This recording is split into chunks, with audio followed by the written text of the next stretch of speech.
Act 5, Scene 1, a room in Dunsinane Castle. So this is the seat of the Macbeth partnership, and we are, for the first time in a long time, seeing Lady Macbeth back on the stage.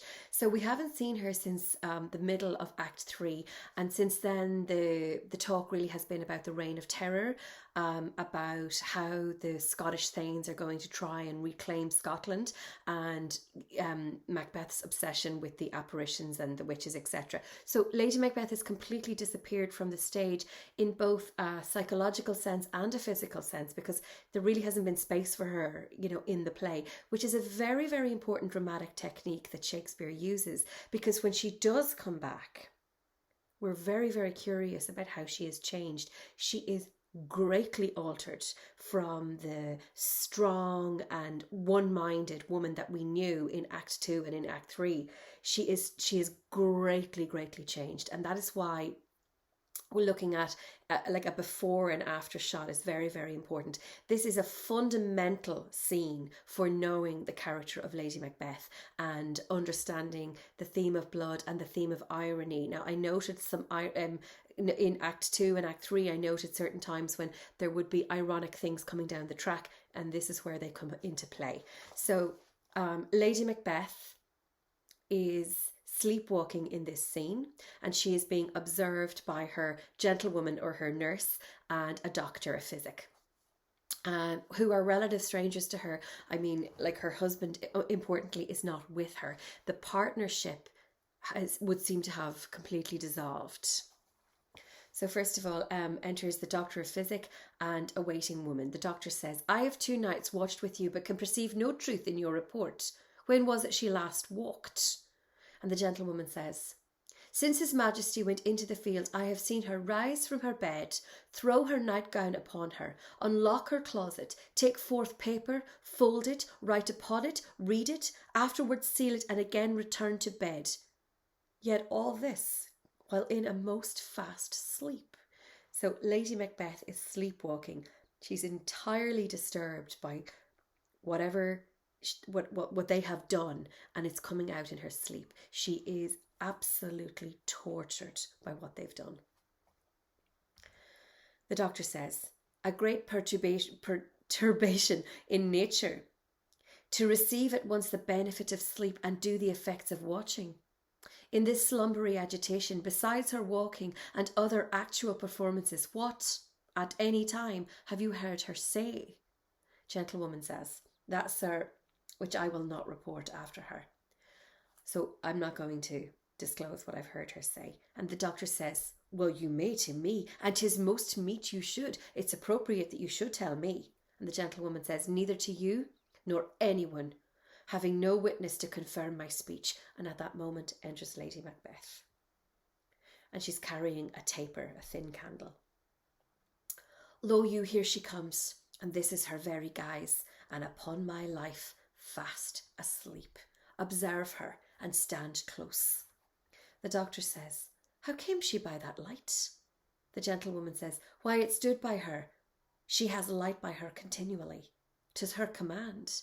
So Lady Macbeth is now afraid of the dark. She cannot sleep without a candle, and she's walking in her sleep with this candle.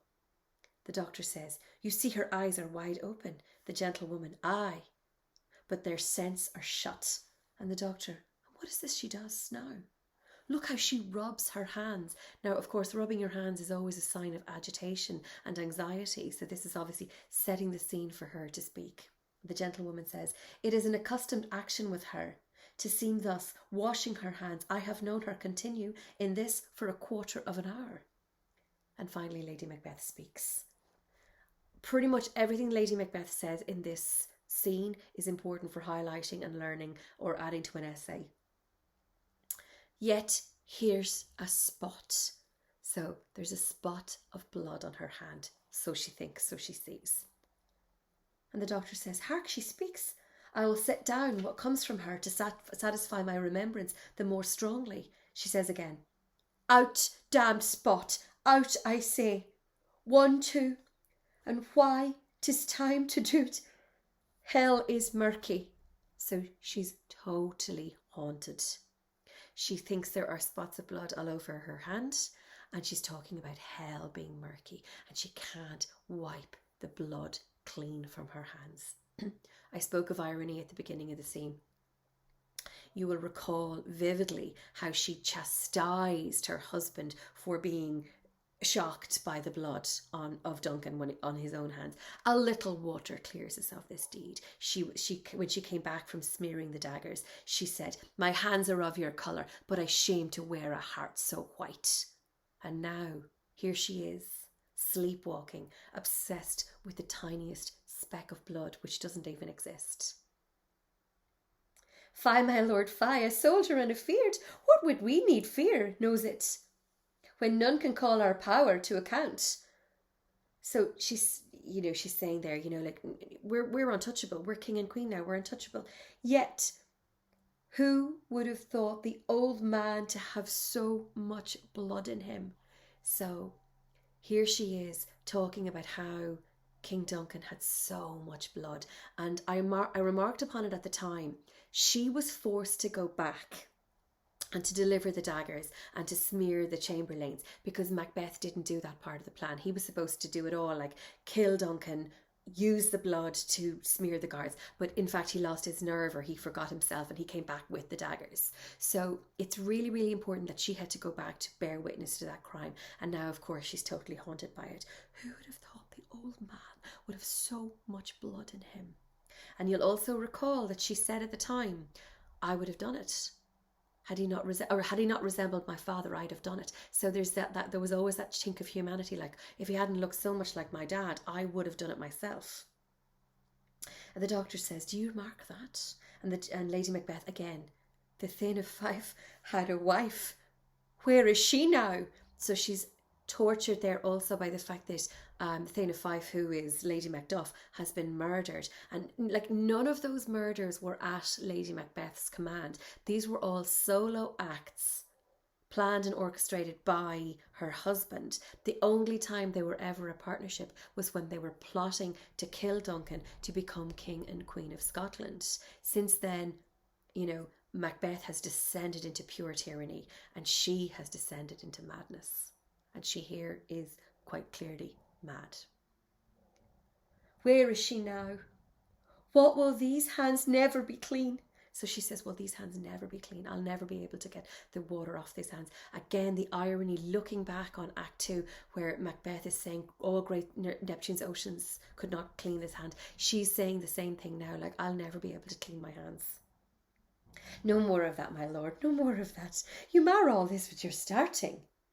So, she's trying in some way, she's remembering, how she calmed her husband down, but it's all in her sleep. Like, she's just full of anxiety and full of agitation.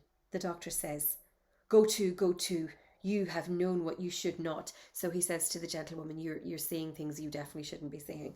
And the gentlewoman says, "Well, she has spoke what she should not, and I am sure of that. Heaven knows what she has known. So it's not me who needs their conscience clearing. That lady there has seen and done things that she should not have done." Lady Macbeth again.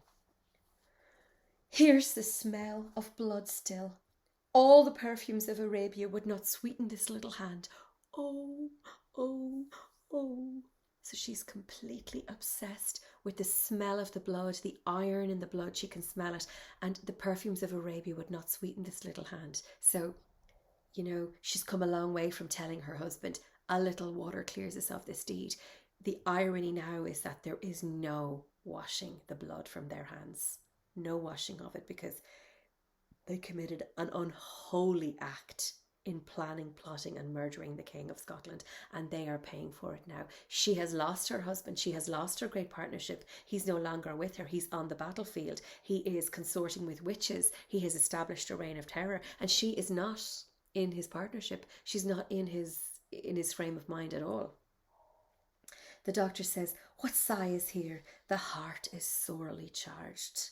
The gentlewoman, "I would have not such a heart in my bosom for the dignity of the whole body." So there's nothing that would make me want what she has. For all that she has, all the tea in China, whatever it might be, I wouldn't have a heart like hers. The doctor, Well, well, well. The gentlewoman, pray God it be, sir. The doctor, this disease is beyond my practice, and yet I have known those who have walked in their sleep but have died holily in their beds. So I can't fix this. This problem is beyond me.